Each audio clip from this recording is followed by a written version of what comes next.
Reception ಮಾಡಿಕೊಂಡು ಬೆಳಗ್ಗೆ ತಾಳಿ ಕಟ್ಟಲ್ಲ ಎಂದ ವರ.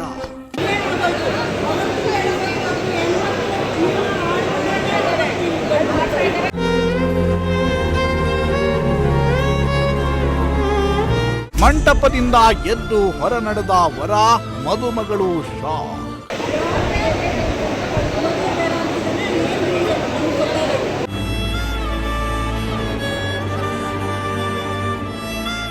ಋಣಾನುಬಂಧ ರೂಪೇಣ ಪತಿ ಪತ್ನಿ ಸುತಾಲಯ ಅನ್ನೋ ಮಾತನ್ನ ಕೇಳಿದ್ದೀವಿ.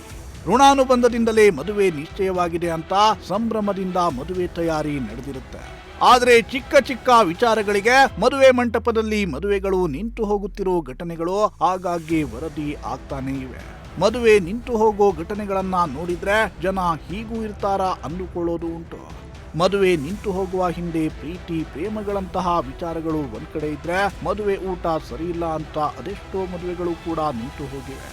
ಇನ್ನೇನು ಹೊಸ ಬಾಳಿಗೆ ಕಾಲಿಡಬೇಕು ಅನ್ನುವಷ್ಟರಲ್ಲಿ ಹಲವರ ಬಾಳಲ್ಲಿ ಬಿರುಗಾಳಿಯೇ ಸೃಷ್ಟಿಯಾಗುತ್ತೆ.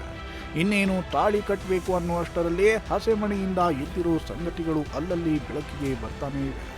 ಈಗ ಅಂತಹದ್ದೇ ಪ್ರಕರಣ ದೇವನಹಳ್ಳಿಯಲ್ಲಿ ನಡೆದಿದೆ.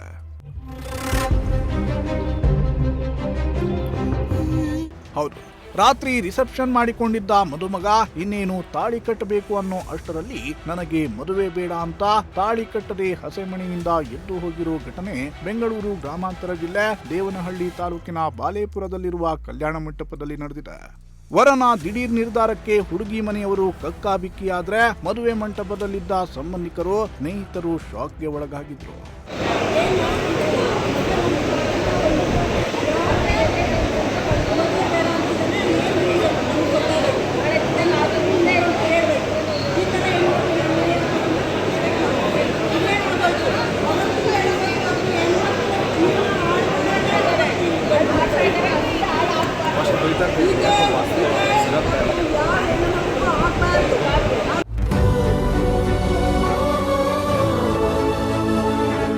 ದೇವನಹಳ್ಳಿಯ ಬಾಲೇಪುರ ಕಲ್ಯಾಣ ಮಂಟಪದಲ್ಲಿ ನಿನ್ನೆ ರಿಸೆಪ್ಷನ್ ನಡೆದಿದ್ದು ಮದುಮಗ ಭಾವಿ ಪತ್ನಿ ಜೊತೆ ಜೋಕ್ ಮಾಡಿಕೊಂಡು ಖುಷಿಯಾಗೇ ಇದ್ದ. ಆದ್ರೆ ಬೆಳಗ್ಗೆ ಇನ್ನೇನು ತಾಳಿ ಕಟ್ಟಬೇಕು ಅನ್ನುವಷ್ಟರಲ್ಲಿ ಮದುವೆ ಹೆಣ್ಣಿನ ಮೇಲೆ ಅನುಮಾನ ಪಟ್ಟ ವರಮಹಾಶಯ ನನಗೆ ಮದುವೆ ಬೇಡ ಅಂತ ಎದ್ದು ಮದುವೆ ಮಂಟಪದಿಂದ ಹೊರ ನಡೆದಿದ್ದಾನೆ. ಮದುವೆ ಮನೆವರೆಗೂ ಸಂಬಂಧ ಬೆಳೆಸಿ ಒಂದೇ ಸಲ ಮದುವೆ ಬೇಡ ಅಂತ ಹೊರ ನಡೆದಿದ್ದು ವಧುವಿನ ಪೋಷಕರಿಗೆ ಬರಸುವಿದೆ ಬಡಿದಂತಾಗಿತ್ತು.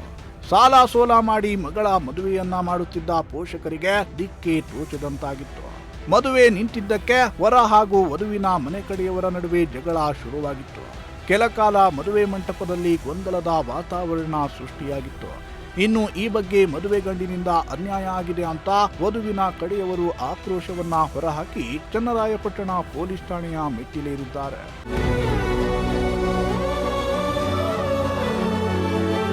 ಮದುವೆ ಬಗ್ಗೆ ನೂರಾರು ಕನಸು ಕಟ್ಟಿಕೊಂಡಿದ್ದ ಮದುಮಗಳು ಹಾಗೂ ಪೋಷಕರು ಮದುವೆ ನಿಂತಿದ್ದಕ್ಕೆ ಕಂಗಾಲಾಗಿದ್ದಾರೆ.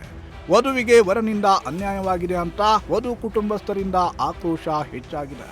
ಸದ್ಯ ಈ ಪ್ರಕರಣ ಪೊಲೀಸ್ ಠಾಣೆ ಮೆಟ್ಟಿಲೇರಿದ್ದು ಮುಂದೆ ಅದ್ಯಾವ ತಿರುವು ಪಡೆಯುತ್ತೋ ಕಾದು ನೋಡಬೇಕಿದೆ. ಮೋಹನ್ ಕುಮಾರ್, ಪ್ರಜಾಶಕ್ತಿ ಟಿವಿ, ಚಿಕ್ಕಬಳ್ಳಾಪುರ.